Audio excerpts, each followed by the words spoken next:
সবাই মিলে বাংলাদেশ। যদি তাই হয় তাহলে সৎ অফিসারদেরকে সরিয়ে দিয়ে, সৎ শিক্ষাবিদদেরকে সরিয়ে দিয়ে, আদর্শ, যোগ্য, দক্ষ, দেশপ্রেমিক অফিসারদেরকে সরিয়ে দিয়ে একটা সবাই মিলে বাংলাদেশ, সবার আগে বাংলাদেশ গঠিত হতে পারে না।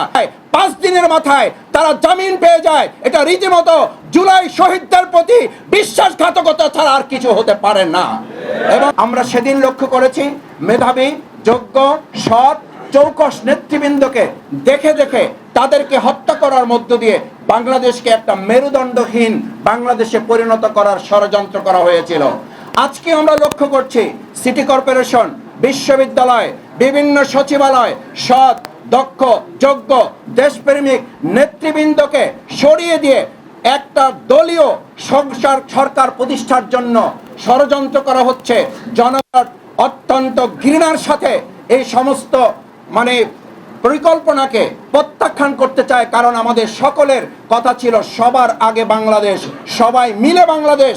যদি তাই হয় তাহলে সৎ অফিসারদেরকে সরিয়ে দিয়ে, সৎ শিক্ষাবিদদেরকে সরিয়ে দিয়ে, আদর্শ, যোগ্য, দক্ষ, দেশপ্রেমিক অফিসারদেরকে সরিয়ে দিয়ে একটা সবাই মিলে বাংলাদেশ, সবার আগে বাংলাদেশ গঠিত হতে পারে না। এটা বক্তব্যের সাথে সম্পূর্ণ সাংঘর্ষিক।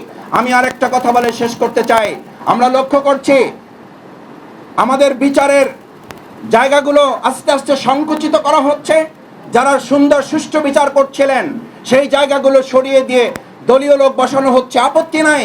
কিন্তু এই লোক বসানোর সাথে সাথে একের পর এক বিচারের নামে মামলায় যাদের আইজাহারে নাম আছেন, হত্যা মামলার আসামি, তারা এই সরকার প্রতিষ্ঠিত হয়ে যাওয়ার পর কি করে 3 দিনের মাথায়, 4 দিনের মাথায়, 5 দিনের মাথায় তারা জামিন পেয়ে যায়, এটা রীতিমতো জুলাই শহীদদের প্রতি বিশ্বাসঘাতকতা ছাড়া আর কিছু হতে পারে না।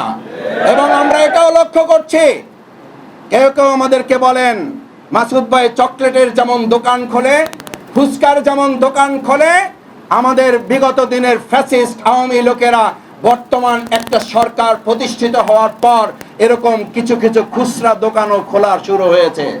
আমরা একটা কথা স্পষ্ট বলতে চাই, যদি বর্তমান সরকার জুলাই শহীদদের প্রতি সম্মান থাকে, জুলাই আগস্টের চেতনাকে তারা লালন করেন, জুলাই চেতনাকে তারা ধারণ করে দেশ পরিচালনা করেন, তাহলে অবশ্যই এসব বিষয়ে সরকারকে জিরো টলারেন্স ভূমিকা পালন করতে হবে।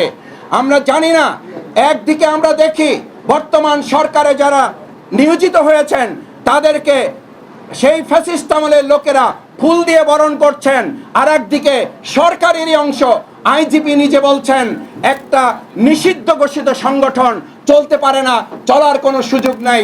আমরা এই সাংঘর্ষিক অবস্থা দেখতে চাই না। আমরা দেখতে চাই জুলাই আগস্টের চেতনায় লালিত আমাদের 71-এর যুদ্ধের মাধ্যমে সাম্য, মানবিকতা, সামাজিক সুবিচার এর ভিত্তিতে আমাদের বাংলাদেশ পরিচালিত হবে এবং নাগরিকগণ শান্তিতে বসবাস করবে। তাহলেই 2009 সালের 25 এবং 26শে ফেব্রুয়ারি যে নির্মম হত্যাকাণ্ড ঘটেছে, আমি মনে করি যদি পরিস্থিতি সামাল দেওয়া না যায় এবং আমরা যদি সততা, দক্ষতা, যোগ্যতা, দেশপ্রেমের ভিত্তিতে আমাদের দেশ পরিচালনা করতে না পারি, আবার কোনো এক কুচক্রী মহল আমাদের এই সমস্ত সৎ, দক্ষ, যোগ্য, দেশপ্রেমিক অফিসারদেরকে বিপদে ফেলার ষড়যন্ত্রের নেপথ্য নায়ক হিসাবে ভূমিকা পালন করবেন। এরকম পরিস্থিতি বাংলাদেশের মানুষ আর দেখতে চায় না।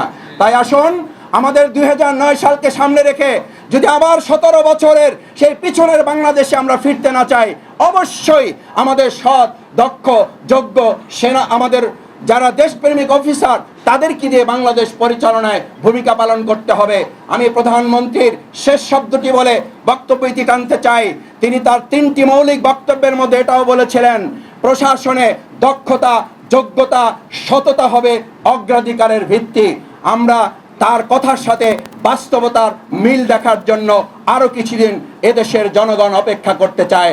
সেই অপেক্ষার কথা জানিয়ে আবারও আপনাদেরকে ধন্যবাদ জানিয়ে আমাদের শহীদদের দোয়া করে তাদের আল্লাহ তাআলা জান্নাত দান করুন, তাদের পরিবারের প্রতি সমবেদনা জ্ঞাপন করে বিডিআরের মধ্যে যারা নিরপরাধ, নির্দোষ, তাদের বিচার শেষ করে দ্রুত তাদেরও মুক্তির ব্যবস্থা করার অনুরোধ জানিয়ে আমার কথা শেষ করছি। আল্লাহ হাফেজ। আসসালামু আলাইকুম রহমতুল্লাহ।